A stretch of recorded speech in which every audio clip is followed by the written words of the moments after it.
গত ৫ বছর ধরে একটা মাত্র সিনেমাকে নিজের পুরোটা সময় দিয়েছেন দক্ষিণী সিনেমা ইন্ডাস্ট্রির জনপ্রিয় সুপারস্টার আল্লু অর্জুন। বলছি বিশ্বময় প্রশংসিত সিনেমা পুষ্পার কথা। গত বছর এ সিনেমার দ্বিতীয় কিস্তি মুক্তি পাওয়ার পর বক্স অফিসের নজির চোখে পড়ার মতো। একই সঙ্গে বিতর্কও হয়েছে অনেক। হায়দ্রাবাদে একটি হলে পদপিষ্টের ঘটনায় একদিন জেলেও থাকতে হয়েছে আল্লুকে। সিনেমার শুটিং চলাকালীন ঝক্কিও কম ছিল না, পা ভেঙে গিয়েছিল, তবুও হার মানেননি আল্লু। পুষ্পা 2 দ্য রুল সিনেমাটিতে একটি গুরুত্বপূর্ণ দৃশ্যে তেলেঙ্গানার একটি লোকাচার তুলে ধরা হয়েছে, গঙ্গাম্মা যাত্রা। এই দৃশ্যে দেবীর আরাধনার জন্য নারী বেশে অবতরণ করেন আল্লু অর্জুন।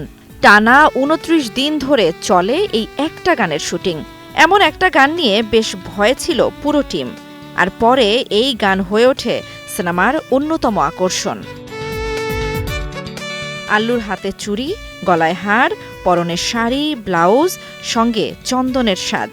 কখনো আগুনের উপর দিয়ে হেঁটে চলেছেন, আবার কখনো পায়ে উদ্দাম নৃত্য করছেন তিনি। এই গানের শুটিং করার সময় ৫-১০ দিন পর ঘাড়ে চোট পেয়েছিলেন তিনি, পাও ভেঙেছিল।